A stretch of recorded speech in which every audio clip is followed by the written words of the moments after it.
Hello everybody, this is part 2 of the Module 5 Creating Advanced Queries and Enhancing Table Design chapter found on page AC293. I recorded part 1, which was steps 1 through 11. This will be part 2 starting with step number 12. Again, Module 5 Creating Advanced Queries and Enhancing Table Design. So we're using the supplier database. If you did follow along for steps 1 through 11, please open up the suppliers database. The suppliers database can be found in the student files within Blackboard. So please, you can get it from there as well. But again, I'm starting with step number 12. So there is a lot more work that has been already created and saved. Okay, step 12 on page AC293. In the table product table, change the supplier ID field to a lookup field. Okay, so I'm going to right click on table product and go to design view. Now, I already know that I'm going to get an error, but I will let you know how I knew that. If I go to supplier ID right now and I change the data type to a lookup wizard, which is what the instructions are telling me, there's the message that I was expecting to get. You can't change the data type or field size of this field. It is part of one or more relationships. If you want to change the data type of this field, first delete its relationship in the relationship window. So we've got to do that first. So I'm going to click OK. I have to close the table. Do not want to leave the table open or you will get yet another error message saying that you can't do it until you close the table, basically. There's really nothing for me to save here, so I'm going to say no. I go to Database Tools, Relationships. I put my tip of my pointer right on top of that line, the relationship line, and I right-click and I go to Delete. Okay? Then I say yes. And now I can close my relationship window. We will go back after this step and recreate that relationship. But for right now, we need it off. Then I go to table product yet again in design view. Now when I go to the data type for supplier ID and change it to lookup wizard, it takes it. So let me read the instructions. In the table products table, change the supplier ID field to a lookup field. That's what I just did. Select the company field. Okay, so I want to click next here. This other step would allow me to type in the values, but I'm going to be picking this from an existing table. So I want to leave the dot on the first option. Click next. It says it's coming from the supplier. Select the company field from the supplier ID field. So I'm going to click on table supplier. And the field that I'm going to be using is company. And then they also want me to select supplier ID. Okay? So those two fields from the supplier table. And it says that in the instructions. It says select the company field and then the supplier ID field from the table supplier table. Sort. So I'm going to click next to go to the next step. So it's just another wizard. We finished the last video doing a couple of wizards. And now we have another wizard here, the lookup wizard. It says sort in ascending order by the company field. So I choose company here. Make sure it says ascending here. When you click on it, it changes it. So we want it to be ascending. Okay. Click next. Sort it. Do not hide the key column. So I'm going to uncheck the key box, hide key column box. They do not want me to. Make sure the company name column is the leftmost column, which mine is not right now, so I have to put my pointer right on top of company. I get a little black arrow, click to select that column, put my pointer right on top of the word company again, click and hold down the left side of my mouse, and with the left side of my mouse held down, I'm going to move my mouse to the left until that big thick black line is to the left of supplier ID. I let go, and there it is. Okay, so I'm going to start from the beginning of the instructions again. In the table product table, change the supplier ID field to a lookup field. Select the company field and then the supplier ID field from the table supplier table. Sort in ascending order by the company field. Do not hide the key column. Make sure the column name column is the leftmost column. Resize the lookup columns to their best fit. So I want to double click and double click, okay, to their best fit. Select supplier ID as the field to store in the table. So if I click next, I pick supplier ID. That's the field that I want to select.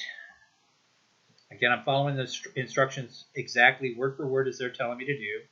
And then it says, accept the default label for the lookup column. What label? I'm going to go with the default, is what the instructions are telling me to do. I click finish, and I'm going to say yes. And the rest of this says, view the table product table data sheet, resize the supplier ID column to the best fit. So I'm going to go to data sheet view. Okay, there we go. It says view the table product table data sheet, which is what I just did. Resize the supplier ID column. So I'm going to double click here to resize it so we can see everything. Okay. Test the lookup field without changing a value permanently, and then save and close the table. So now if I click here, each one of these records now has a drop-down arrow, and there is the information that a user can pick from now. That's called a lookup value. All right, I can save my table and close it. Again, that's called a lookup value. Step 12 is a lookup value. Step 13. Use the input mask wizard to add an input mask to the phone field in the table supplier table. So let's go to table supplier in design view. We want to be on the phone field so that all the properties down here are for the phone field. And then we want to go to input mask. Use the input mask wizard to add an input mask to the phone field in the table supplier table. The ending input mask should use periods as separators, as in 987.654.3210, with only the last 7 digits required. Do not store the literal display characters. If you are asked to do so, update the input mask property everywhere in the phone field is used. Resize all columns to the data sheet to their best fit, and then test the input mask by typing an existing phone field value. Be sure not to change the value by pressing the escape key after you type the last digit. Wow, that's a mouthful. Here's what I'm going to do. I'm not actually going to use the wizard. Now, if you choose to use the wizard, that's not a problem. These 3 dots right over here to the far right will take you into the input mask wizard, of which you can, edit your list that you're showing here and create a new one. I find it a little bit easier just to type my input mask right on the line. If you turn to page AC278 in your textbook, they will tell you what each and every code represents, with 9s being optional numbers, 0s being required numbers, and then if you have a slash, it's the literal character following the slash is what it's going to use in between each segment. So here I'm going to type 999 because the only 7 numbers that are required are the last 7 according to the instructions. Then I'm going to do a slash, which is upper left to lower right. On my keyboard, it's right above the Enter key. And then I'm going to put a period because that's what it's telling me to use, is a literal character of a period.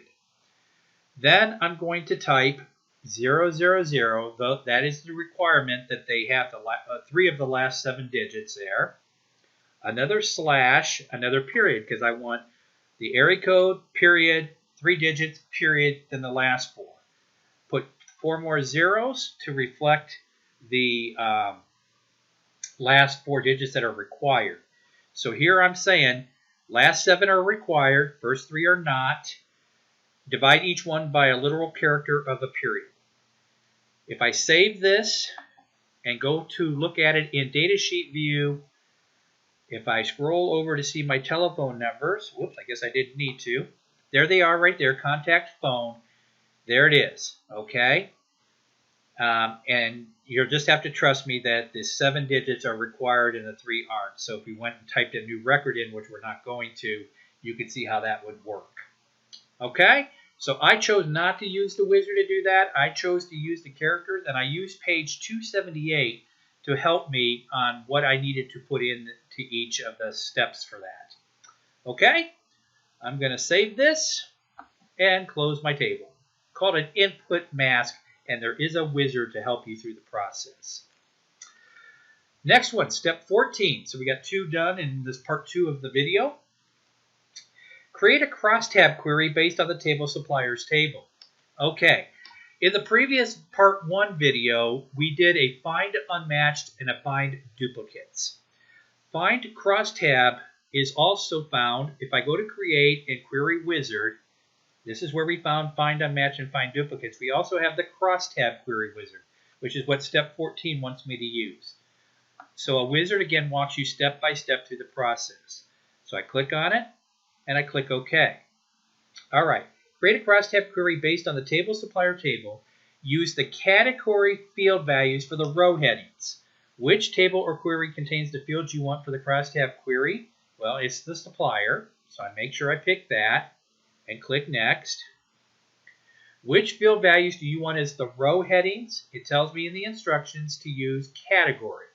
So I pick category and throw it over. And now I can see that each row will be a different category. Click Next. Which field values do you want as group headings? So I'm going to continue to read my instructions here. It says the supplier ID field values for the column headings. So we want supplier ID. Okay, make sure that is the one that's highlighted. We don't have to throw it over to a box. We just have to click on it to select it. Again, in our preview box down here, we can see that each column will be a different supplier. Click Next. And the count of the company field values as the summarized value and include row sums. So we want count to be selected as our function. And it says of the company field values. So we're going to select company over here, which it was already. So we've got count of company. And it says, yes, include row sums in the instructions. So I click Next. We always like the check mark. Here they want me to save the query as, so I'm going to highlight this and delete it. And I'm going to replace it with QRY supplier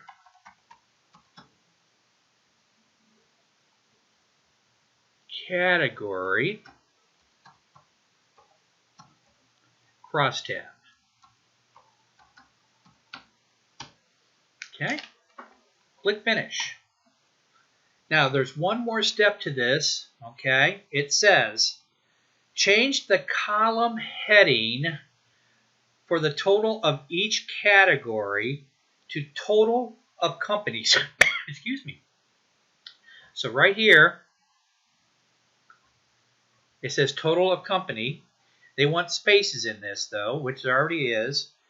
So I don't believe there's anything for us to have to do here, but let me show you where we could do this if we needed to.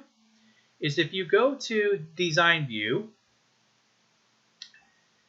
and you clicked right in front of this right here, which see it is already in there. Now, if we wanted companies, we could replace this Y with an IES to be exact to the instructions.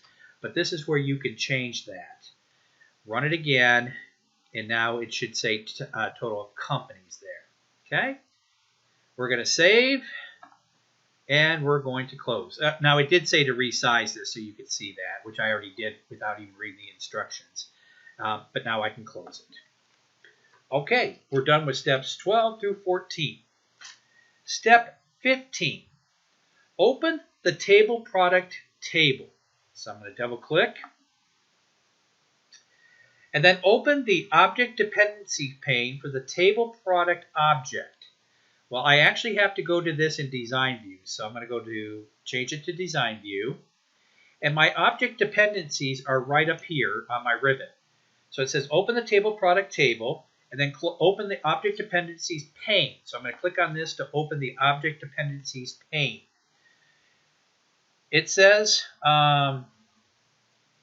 click on the Objects That Depend on Me option. Objects that depend on me. Make sure that that's got the dot next to it.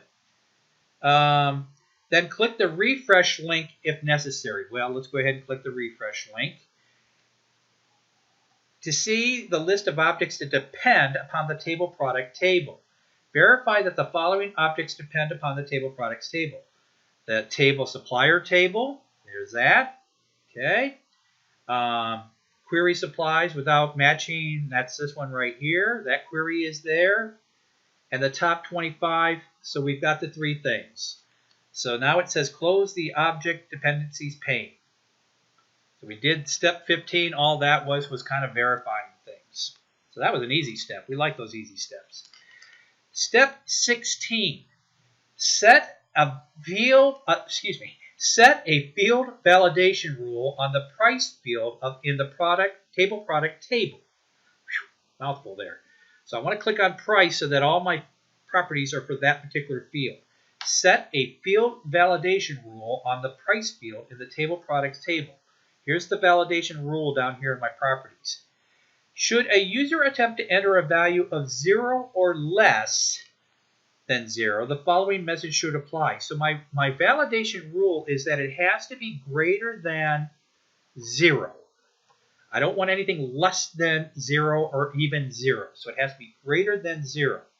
If they don't follow that validation rule, the message that I want to come up, and they have it in the instructions, should be all prices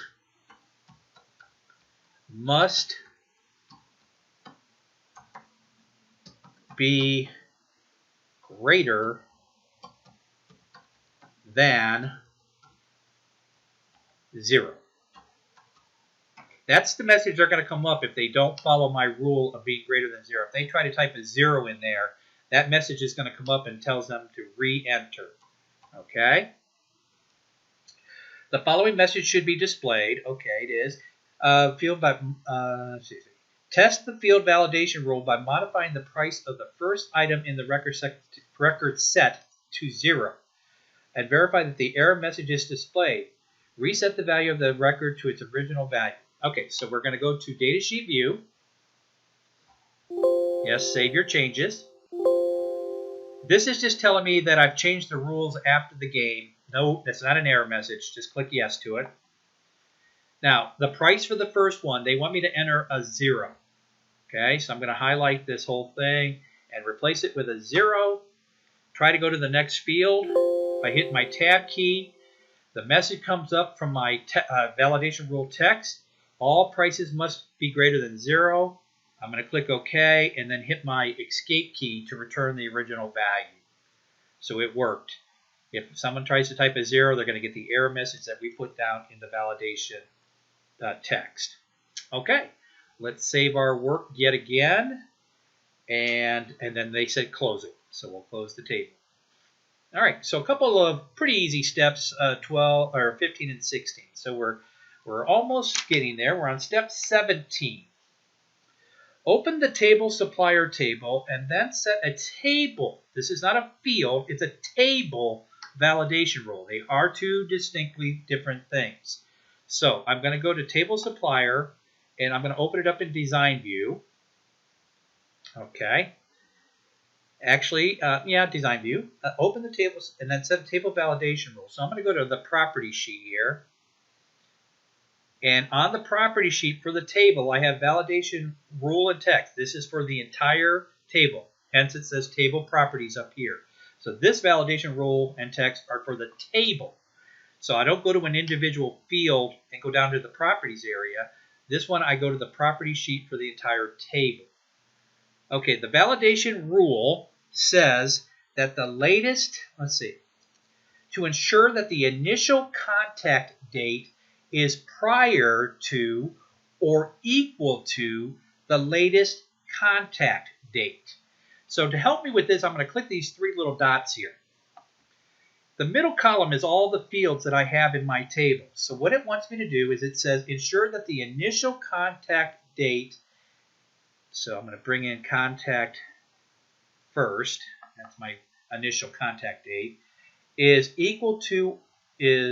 prior to or equal to. So that should be less than or equal to. Contact first has to be less than or equal to contact last. That makes sense. I don't want anybody accidentally putting a contact last before a contact first. That wouldn't make sense. So that's my rule. Contact first, less than or equal to contact last. I'm going to click OK, and that adds it to my validation rule. The validation text they give to me in the instructions. It says, if an invalid value is entered, I'm having a little problem here, the following message should be displayed. So I'm going to type latest. This is all going on the validation text line. Latest contact date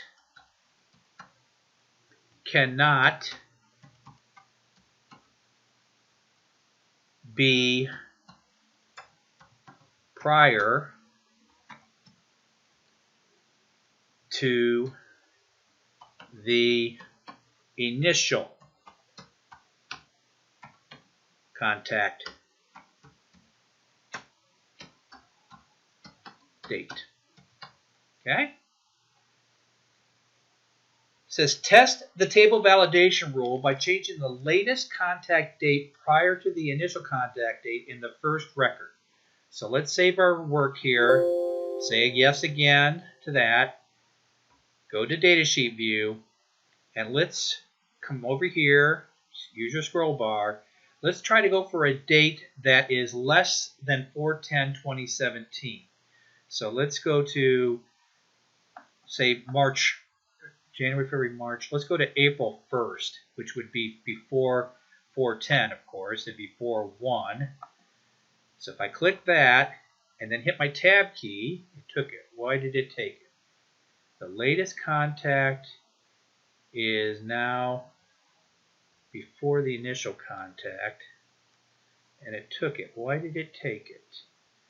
Okay, so let's go back and check, verify my initial contact. Let's go back and look at my rule again. So we're going to go to Design View. I'm going to come over here, and I'm going to right click and go to Zoom so I can see this better. Contact first has to be less than or equal to contact last. So first has to be less than or equal to last. So let's see if I go back now. I'm going to click OK to this. Go back to Datasheet View. Say yes. Let me look at my two dates now. So first has to be less than or I'm not sure why that's not working. Some of you are probably jumping through your screen saying, it's because you didn't do this. That's my validation rule for the entire table. Contact first. Okay, am I doing contact first? Oh, I probably used the wrong fields. That's what you're jumping up and down about. Let's go back to Design View. I love really kind of making mistakes accidentally on purpose, if you will, because you can all see what I did wrong. I needed to scroll down, and I should be using these down here. That's the problem. So now its initial contract has to be less than or equal to the latest contact. Click OK. Save it. Say yes. Go back to Datasheet View. I'm sure you all noticed that when I did it, and you're saying, wait a minute. So let's take a different record. This one I'm going to go to March 1st. See what happens. Okay. Hit Tab key. Latest contact date cannot be, so it caught the error. Okay? So hit Escape, bring it back, save, and close. See, even your instructor can make a mistake initially by rushing through it essentially and not paying attention to what fields I was picking. I was picking names instead of dates. So not good. Okay. Step number 18. We're almost done. In the table supplier table, examine the field properties pane for the notes field. So we're going to go to, this is in the supplier table, so I'm going to go to Design View. I'm going to scroll down until I see the notes field. I'm going to click in there so that the properties down below are for that field. In the table supplier table, examine the field properties pane for the notes field. Verify that the text property format property is set to rich text. Text format, it is rich text. So I'm verifying that it is indeed there. And that the append only property is set to yes. That's this one down here, append only, and it says yes. Close the table supplier table without saving changes. Well, that was good. That was easy. Okay. Step 19. Designate the access to review folder as a trusted folder. Don't necessarily have to do this, but I can show you the steps, and if you want to do it on your computer, that's fine. We would go to File and Options. You would go to your Trust Center. Then you would go to Trust Center Settings. Okay? And we would go to Trusted Locations. So a lot of trusting going on here. Trusted Locations. Here are locations that are already considered trusted locations, but if you add it to a new location, you could type in a new location here, click OK, and that would be considered a trusted location as well. Again, I'm not going to do anything with that. I just wanted to show you where that was at. Okay? And that leaves the last one. Step 20, make a backup copy of the database, compact and repair it. Backing up databases is really critical. If you have a very important database, just like anything else, having another copy of it so that if one gets corrupt, you can go back to the other one is really important. And to back up copies is really easy. You can go to File, Save As, and Backup Database, then Save As. Notice that it will put the date that you're backing it up. So not only does it give you the database name, but the date that you're backing it up. Save. I now have a database backed up for up to this date. So if I do something tomorrow and I corrupt my database, I can go back to the backup and have everything through today saved. Okay. Compact and repair. So I'm going to do File, Compact and Repair Database, and then they say close it. And that is the end of part 2. So hopefully part 1s and part 2s will help you with your completing your homework. Again, I appreciate your listening to this, and I hope that you find them very helpful. Go and have a great day.